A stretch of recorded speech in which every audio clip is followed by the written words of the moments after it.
Alright, day in the life of a bar owner. Today is Tuesday. I do my liquor orders on Tuesday. Do my liquor inventory on Tuesday. Sometimes I end up doing it on Wednesday. Anyway, to do my liquor order, I look and see what I have out on behind the bar, and I look and see what I have in my liquor closet. Depending on what it is, I have half gallons, the handle bottles, the big boys, because I sell a lot of it. If I sell a lot of it, it's my lowest price point, highest margin way of selling liquor. If I sell it fast, certain things that if I don't sell fast, I don't get the big bottle. I just get the fifth or the liter. Some things don't come in all sizes. 3 Olives Berry I sell very well, but it only comes in 750 milliliters, which are fifths. I sell a decent amount of Paramount Grape.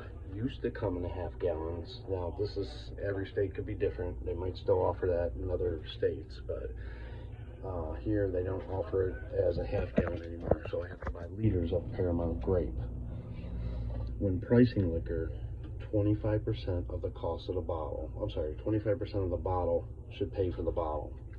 So a fifth, depending on your pour, so we use measured pours, 1 ounce pours. That's to make sure that they're at least getting their ounce, and then we top it off. So I say about 1 1/4 ounce is our pour size, 1 1/4 ounce to 1.5 ounces. So you get the full pour, the full tip until it stops, and then it gets topped off. So I say it's about 1 1/4 ounces. So for a fifth, 1/4 of the fifth, I'm trying to be quiet because I got people out here.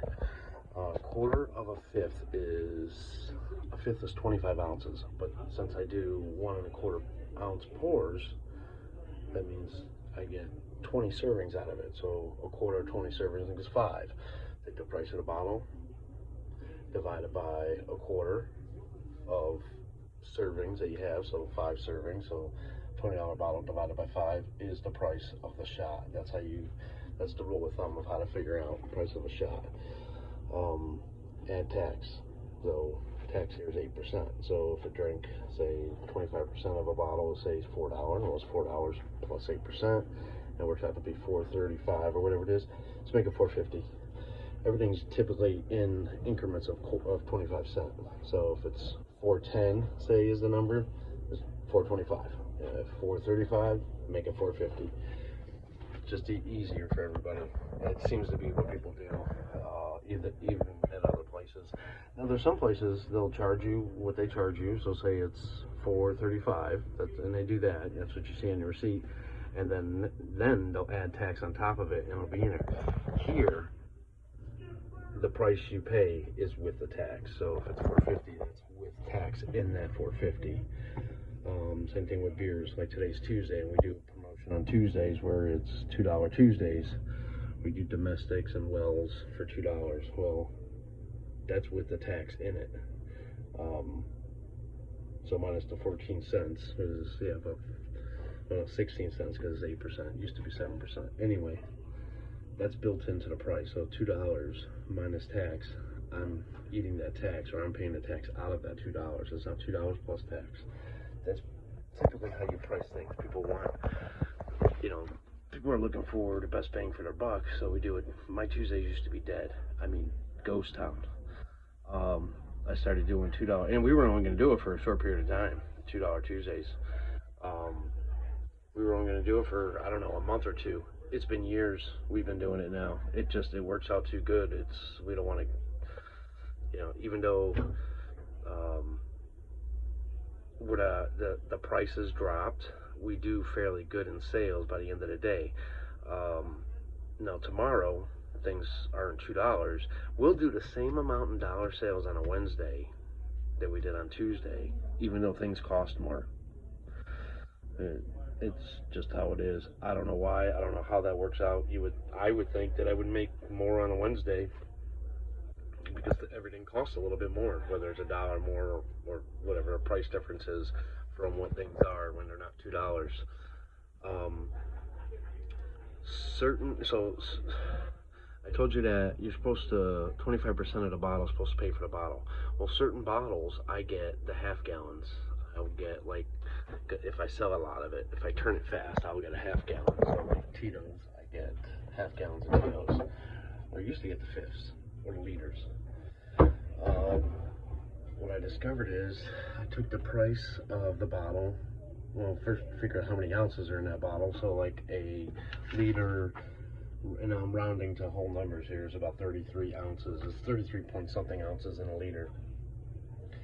If I was selling perfect 1 ounce shots, you know, then 8.25 would be 25% of that. Half gallons are 58 ounces. I think it's 58 point something ounces. So whatever, 58 ounces. A quarter of that at perfect 1 ounces is 14.5. I typically don't use the half gallons to price my liquor. I base my price off the liter or the fifth, because some things you can only buy in fifths, some things you can only buy in liters, some things you can buy in all three sizes: fifths, liters, and half gallons. I don't build my price around a half gallon typically. I try to build it around the liter price or the fifth price, because sometimes you can't get the half gallon and you end up having to buy a liter. Well, the cost per ounce in a liter is higher than it is cost per ounce in a half gallon. So if it's built on the liter and then I switch to a half gallon, then I'm making more per ounce off of a half gallon. I've seen, you know, TV shows about running a bar that they frown on using the handled bottles, the half gallon bottles, because they say spillage. No, you don't. You don't spill. That don't happen. You have measured pours. I don't know. You can use a free pour if you want.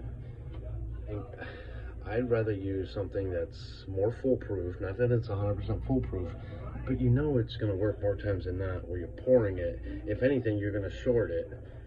You're going to short the pour, but you're going to see that, you're going to recognize that, and you're going to fix it. So therefore, if anything, the customer ends up with more liquor because you're fixing it, and chances are you're giving them more than if the pour didn't mess up. So if the pour is a measured pour for 1 ounce. Like I said, we pour it until it stops, and they get to know where it stops based on the shot glass you use. And we always use the same shot glass, so they know where it stops. If it stops short, then they can fix it. Pour it till it stops, and then you top it off. 1.25 ounces to 1.5 ounces pour. Base your bottles off of your pour. So if you're pouring perfect 1 ounces, I know there's those systems where you got to put something over it and it magnetically opens and closes the bottle, where it will pour, has like a digital readout where it'll pour exactly what you set it to, which is, some states are really strict like that, where I guess that you have to use those. It'll stop at exactly 1 ounce. Well, we do 1.25 ounces, and I base my price off that.